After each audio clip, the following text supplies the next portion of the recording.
Mono Red versus Dimir Rogues. This is actually pretty exciting. It's very standard lists for both sides. I think Mono Red definitely has the ability with Frostbite to outrace the Dimir Rogues deck, but it'll all depend on what's in their opening hand and how quickly Mono Red can get on the battlefield. And I'm telling you, having a crab on turn 1 is simply amazing. It's probably one of the best creatures they could have on turn 1.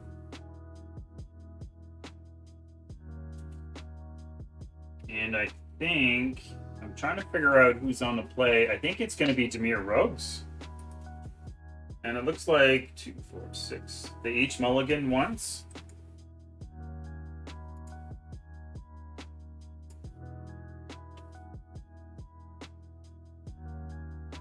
So Mono Red is on the play. So we're going to start off on that side. So we're definitely going to see a turn 1 crab here, which is exactly what we want. From the Dimir side, oh, it's amazing. It's amazing that Robber the Rich still steals a card even though they don't hit you. So obviously right here, Dimir's going to want to block. Nobody wants to take this much damage right away. We both know that there's a frostbite in his hand. That simply means that that crab isn't going to last too long. Having double crab here, though, is very, very effective because it'll still be able to, like if they attack with Robber the Rich and then Frostbite, whichever one blocks, they'll still be able to. They'll still have 1 crab left, which is exactly what he's going to do here. So he's going to attack. He's going to block 1. He's going to use either Bone Crusher or Frostbite. And he's going to clear out one of the crabs. Not getting any damage through. And he still has Stomp up.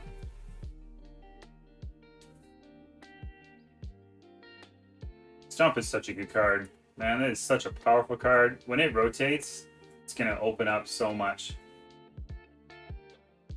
So for 3 mana here, he now has Drown in the Lock and Thief, Soaring Thought Thief, which it looks like he's going to play it.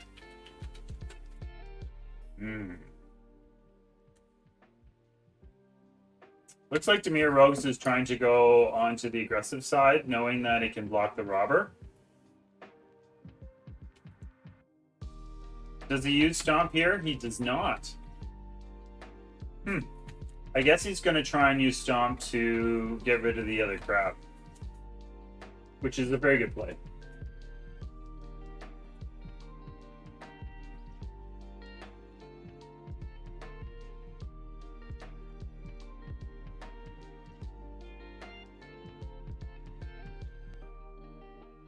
So having another Robber the Rich is not very effective. He's trying to see if he can use the draw spell to draw him into more answers to this board.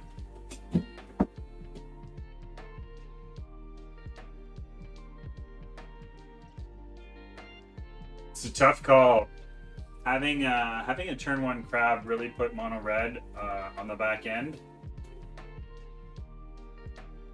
So if he attacks into here, the Thief could block it and trade, which I don't think he's going to do. He's probably going to block with another crab. How many rounds are we going to be? Oh, that is an excellent question, Sweet and Salty. Let me check the pairings. 15 There's 15 players, yeah. So we're keeping it at 4 rounds. 4 rounds? Yeah. 4 rounds, cut to top 4. It looks like he's going to try and trade with the Robber, but in doing so and having Stomp in hand, he's going to lose the Thief, which is kind of unfortunate. That's a pretty powerful card in this matchup.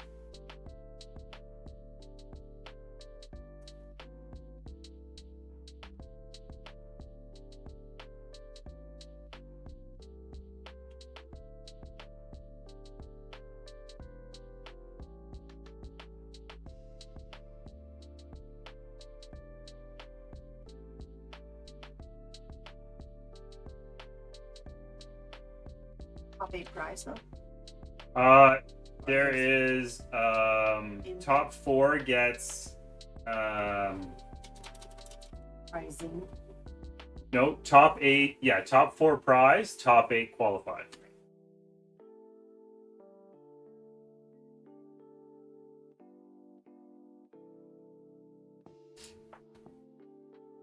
Oh, is that the new card? Flame Skull?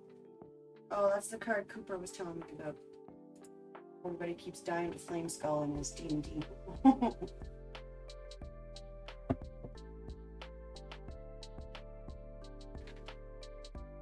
Oh, right. Yeah, yeah. And it doesn't die or something like that, so it took them like 5 turns of killing it before they realized Yeah. what they had to do to it. Yeah. I just realized that I didn't post my memo greeting everyone, so I was just quickly doing that. Oops. What are your thoughts on the new set so far? I really enjoy it. Having done some limited and as well some pre-releases with you, I'm really enjoying the cards. The one thing that's kind of unfortunate is that it's a catch-22. It's not powerful enough to change the meta in standard, Right. but it's definitely going to be a big. I don't know. I really feel like it's got a lot of great cards to go toe-to-toe with what's coming up. Unfortunately, the reality is that whatever comes in the next set is going to dictate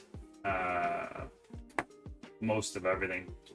Like, if the next set is way more powerful than this set, then it doesn't really matter.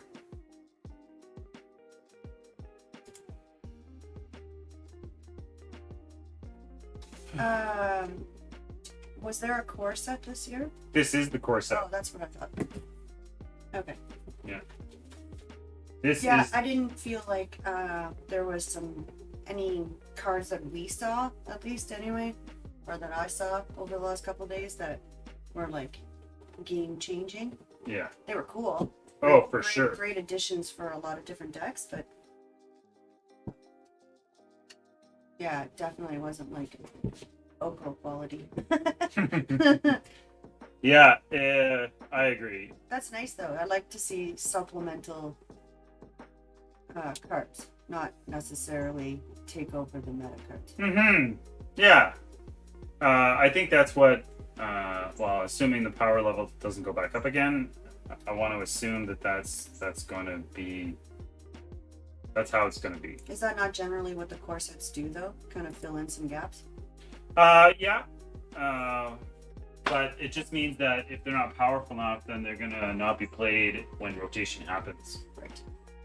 Which is kind of unfortunate. I was thinking this morning, since we have all our collections and stuff, I'd like to start a food dessert themed collection. Really? Yeah, after the Chef's Kiss card and then the icing dragon, which I realize it's because it's ice, but it's still icing. See how far I can get in that collection. That would be cool. Mm-hmm. I lost one of my pictures from one of my announcements, which I found very frustrating. It's too bad. What's going on in this game? Demir has a huge board state right now. Yeah, I think Mono Red is in a decent sort of spot.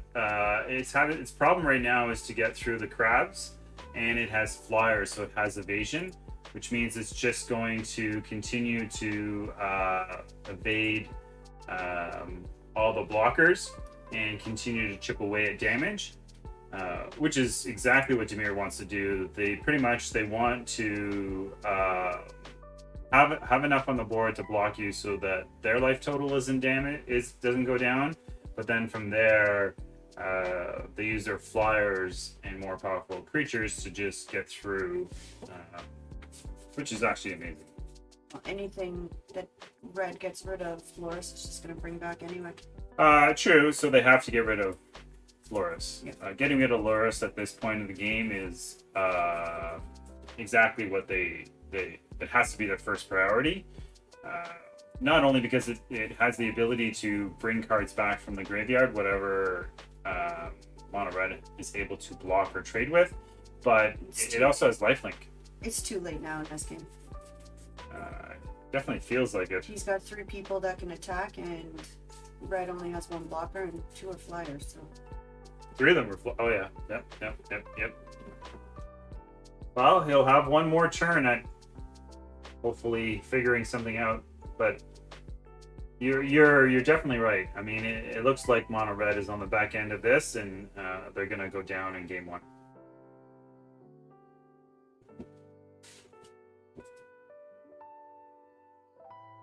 gotta tackle Loris anyway and get the life gain. Doesn't have anything to kill it. That's a really good point. It just adds pressure. Yeah. But the Fireblade Charger, it'll die, and then it can deal 1 damage to any target, which will kill off Loris. So I can see why Loris isn't attacking. I feel like at 21 to 2, you don't care about Loris. Yeah, it doesn't really matter anymore. Yeah. Do you see what's on the top of Mono Red's deck, though? A land? No. It's Torbrand, which adds 2 damage to every red source. Yeah, I'm watching Kelvin Dill's screen. So Torbrand's coming off the top here. I just don't know if it's enough. Well, the crabs are dead. But unless he can give everything trample. Oh, wow. Was that a counter spell right off the top? Good game. That was a good game. Good game 1. Good game 1. So what are we trying to see on Mono Red's side? They're going to bring in everything that can eat away at their graveyard and better removal, which is what Scorching Dragonfire is, and also bringing in Ox of Anonis. Mono Red. I definitely see Dimir just taking out a lot of counter magic and adding in more removal. They really don't change up their creature types much. See a Hall of Mentor going down. Looks like Mono Red is set for game 2, who will be on the play, by the way. They were on the play of game 1.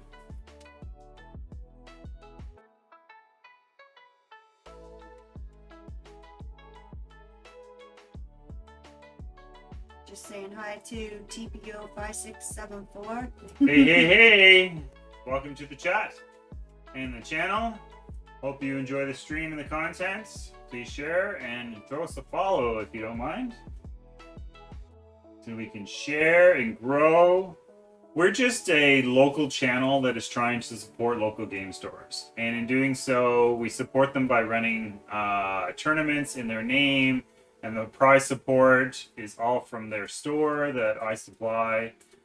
And in return, on the bigger tournaments like the qualifiers and finals, each local game store pitches in and helps me with a bigger prize pool. So hats off to them. Hats off to the Wizards Tower, who is our biggest sponsor for the channel and for this season. You can do plus minus from the bottom. Yeah, you can now. Wow. There was a huge update. That's how long it's been since I've played. Oh, that was so smart. Hey, Big Goon. How you doing? I saw you streaming earlier while I was setting everything up. You were in a tournament, I think? Yeah, he's in ours. He's in ours? Yeah. Shut up. That's awesome. He won 2-0 against Mono Red. Oh, yeah. He's playing Teamer Adventures. That's awesome. Oh my god, this is a perfect hand for both teams. They have 2 turn 1 crabs, a thief, 3 lands.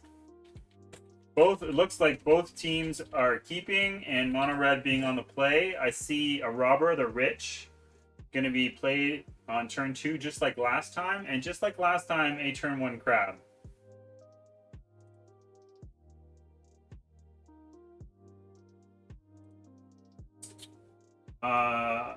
I forget how to...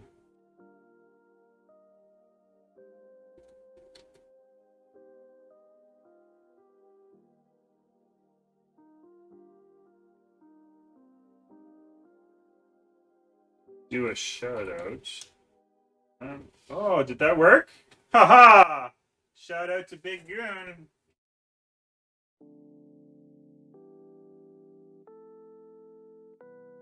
I'm surprised he didn't play his Fable passage here.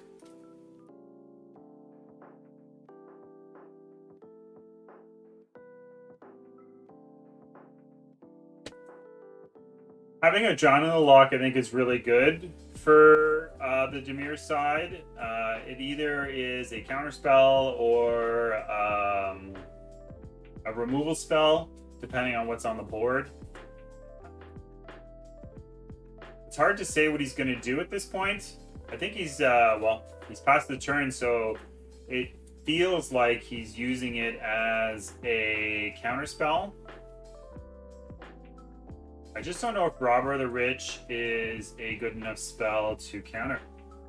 Because theoretically, he could kill Annex with John of the Lock and still play Thief to trade with Robber. I mean, that sounds pretty reasonable to me. Doesn't Annex replace itself up? It does. It replaces itself with a 1/1 token that can't block. Only one? Well, One for every... one for every creature, and if the creature's power is 4 or more, then he gets 2. But in my head, I thought he was going to use the counter spell against Robber the Rich. I just feel like it's a Torbrand card. Or Embercleave. Yeah. I really like his play here. So he played Thief first, and then allowed him to attack, and it looks like he's going to continue his attack. And then from here, he's going to trade off effectively. And he's got a trick play. Rimrock Knight, here it comes. Looks like the board's going to be reset with 3 1/1s and a crab. And now he has no creatures in hand for Dimir's side. Does he put Lurrus in his hand, or does he draw cards? Of One Mind will allow him to draw 2 cards, but it'll use up 3 of his 4 mana.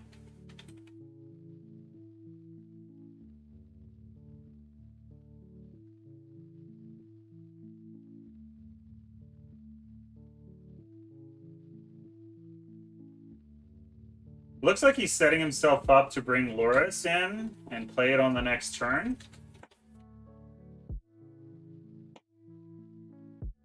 Wow, so theoretically, Mono Red could attack and play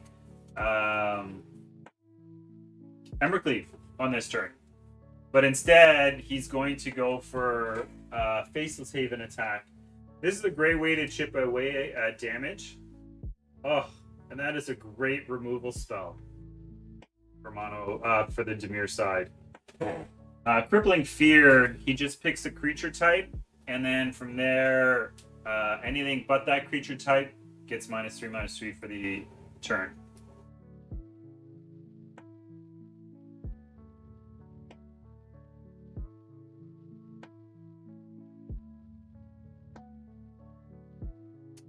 So with Ox in the Grave,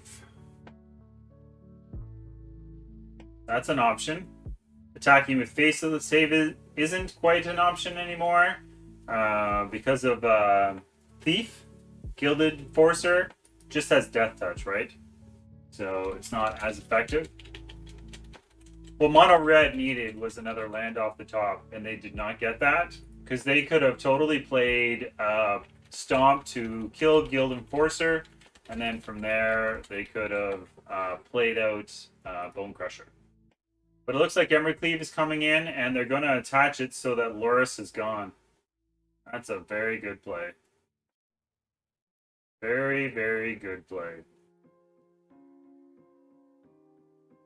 This is exactly what Dimir needs to get back into this game, was to draw some cards, but drawing lands and a John in the Lock is so-so. What I want to know is are they going to use Crippling Fear on this turn or not? Hmm.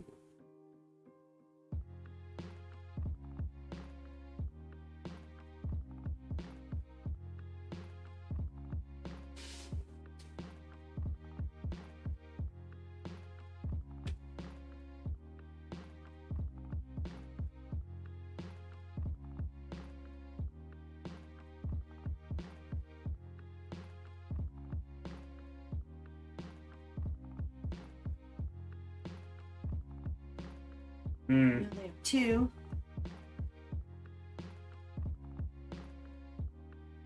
Using the removal spell keeps their life total safe. That's pretty cool. Now, what is Stomp going to go after?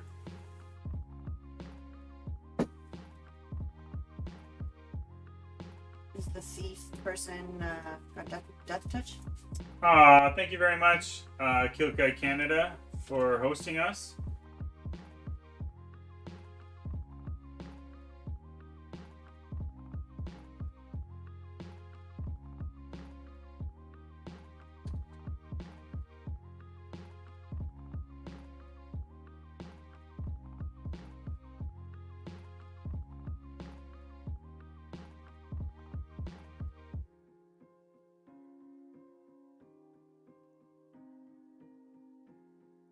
Grimrock can't block either, but attaching an Embercleave to that, that'll be a 4-1 with first strike.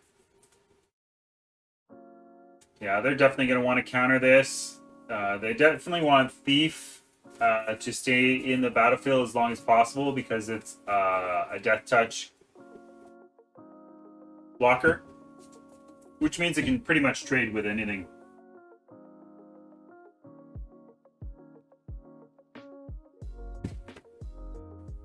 Although having a 4-2 first strike is definitely where Mono Red wants to be in this game. It looks like if they don't draw something on the next turn, they're going to have to play out Crippling Fear just to keep the board safe.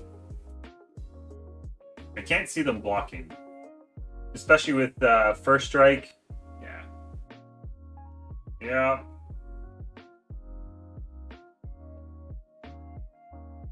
I'm interested to see what they play.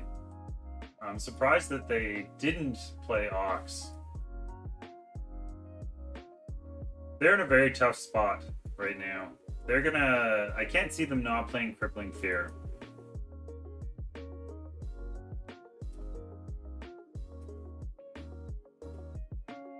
And if you're gonna play Crippling Fear, why wouldn't you attack? Because Mono Red has hasty creatures, and that would just be really bad. So they're gonna name Crab. Really?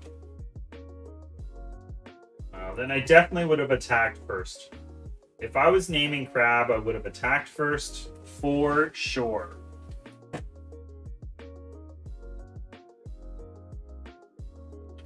Robber of the Rich becomes a 3/3 first strike, which means that the Crab's going to have to block, and then they'll go to 1. It looks like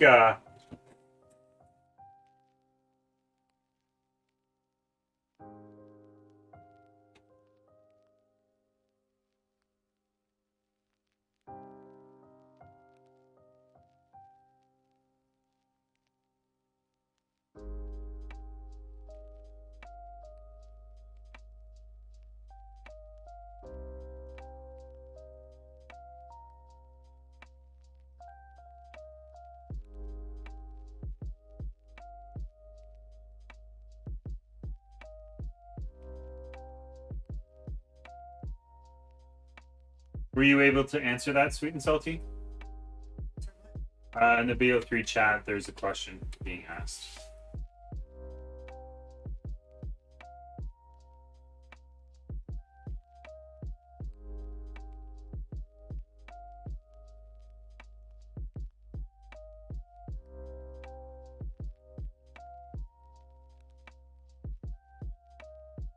Oh, that's a very good play. He's able to bring back Loris and Thief, and then He also has crab.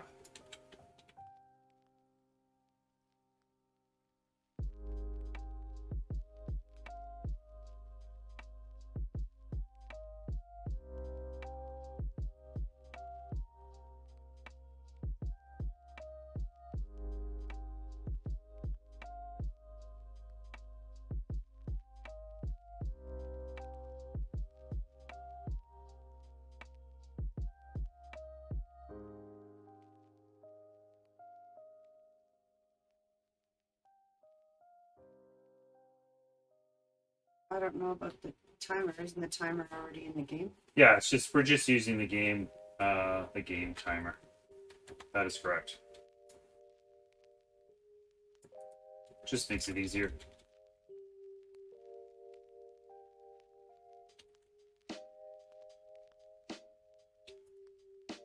I think that was a great play for the Dimir side. Having an awakening and being able to bring back all of their best creatures in one turn, even though they're at one life, I mean, there's a pretty substantial board to get through. Although, having a Torbran is exactly what they wanted. Having a Torbran here is perfect. Perfect, perfect, perfect. I know that math is for blockers, but so that'll be 5 damage first strike. I mean, it's also for attackers. Yeah.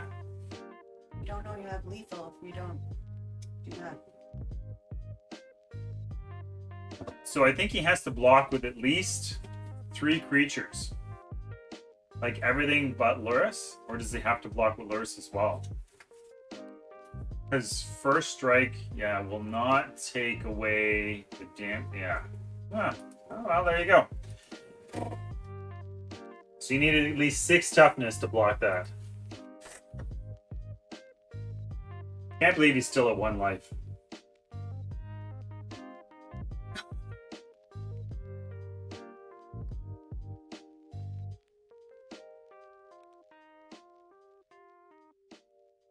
Mono red is conceding. What?